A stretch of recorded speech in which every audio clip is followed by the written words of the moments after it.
बीकानेर वासी इस बजट को किस तरह से देख रहे हैं? रौनक।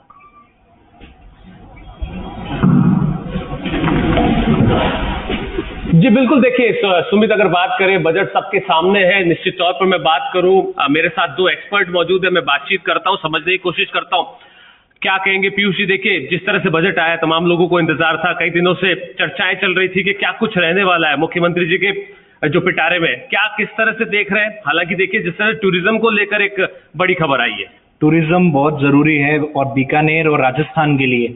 और टूरिज्म एक ऐसा क्षेत्र है जहां पर हम अभी तक इतने सालों से इन्वेस्ट नहीं कर रहे हैं। कोई बातें भी आती है तो वो धरातल पे बातें होती ही नहीं है और हम इन्वेस्टमेंट करते ही नहीं है। अगर हम वहां इन्वेस्टमेंट करेंगे तो रेवेन्यू बड़ा होने वाला है और एक साथ छिपा हुआ वो खजाना है कि अगर वो हमें मिल जाता है तो तरक्की के रास्ते हमारे खुलेंगे, रेवेन्यू खुलेगा और उससे हम 10 तरीके के और काम कर पाएंगे। दूसरी चीज सोलर का पिछले साल ही घोषणा हो गई थी, सोलर पार्क की और सभी चीजों की। अब इसमें कितना एक्सपेंशन करते हैं, कितना वो लाइट की कॉस्ट कम करते हैं, क्योंकि एक्चुअल में इलेक्ट्रिसिटी की कॉस्ट अभी भी बहुत ज्यादा है। अगर आप सोलर से बना रहे हैं और सोलर का कह रहे हैं कि सोलर आप लगाओ और बिजली बनाओ, लेकिन आप उसकी रेट कम नहीं कर रहे हैं। आप सरकार जब खरीदती है तो बहुत सस्ते में खरीद लेती है, जो हमें दे रही है वो बहुत महंगी रेट है।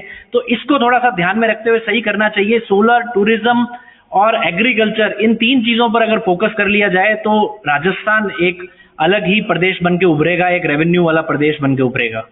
अर्थशास्त्र के विशेषज्ञ हैं PS वोरा साहब। वोरा साहब क्या कहेंगे? देखिए लगातार चर्चाएं थी, आप बड़े लेवल पर बातचीत करते रहे अर्थशास्त्र के तौर पर। आज जो बजट आया है उसको ओवरऑल किस नजरिए से देखा जाए? देखिए, अगर इकोनॉमिक्स के पॉइंट ऑफ व्यू से टेक्निकल जार्गन्स के साथ बोलूं तो हमारे स्टेट में सबसे बड़ी प्रॉब्लम यह है कि डेट और जीडीपी का जो रेशियो है वो बहुत बढ़ गया है और आप पंजाब के बाद दूसरे नंबर पे हैं। उससे अगर बाहर आना है तो अगर आप इस तरफ आरोप लगाओगे कि पिछली सरकार आपको इतना घाटा छोड़ गई, तो पिछली सरकार ने तो कोविड का दौर भी देखा था। आप इस बजट में रेवेन्यू जनरेशन के कोई नए सोर्स अगर आप यूटिलाइज करते हो या कैपिटल इन्वेस्टमेंट को बढ़ाते हो जो आने वाले टाइम में किसी तरीके से रेवेन्यू क्रिएट करता, वो नहीं देखा गया है। सिर्फ टूरिज्म पे आपने बात जरूर की है, वो तो वैसे भी हमारा एक इकोनॉमी का सोर्स है। और जैसे आपने सिर्फ एक 100 करोड़ 5000 करोड़ का आपने एक इंफ्रास्ट्रक्चर डेवलपमेंट बॉन्ड, उसके लिए बोर्ड बनाया है। उसके अलावा भी बहुत जरूरी थी छोटे शहरों के लिए। आप बताइए, आपको इस बजट में उन इंफ्रास्ट्रक्चर डेवलपमेंट पे क्या दिख रहा है? ऐसा कुछ नहीं दिखा है। एयरपोर्ट की भी बात करें तो जयपुर एयरपोर्ट की कैपेसिटी को आपने बढ़ाया है, दूसरे छोटे शहरों में भी आपको इस चीज को करना चाहिए था। एयरपोर्ट से भी तो टूरिज्म कहीं ना कहीं बढ़ता है।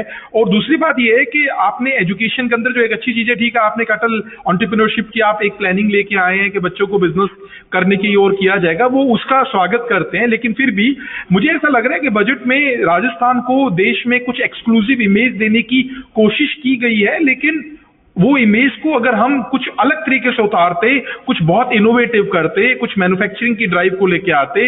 आप जैसे आप जयपुर शहर को, मैं कहता होता हूं कि जयपुर अब वो समय आ गया है जब आपको जयपुर को आप गुड़गांव या हैदराबाद या इसको बेंगलुरु की तरह डेवलप करने की जरूरत है, लेकिन वो नहीं दिखा है। आज जयपुर में किस चीज की कमी है?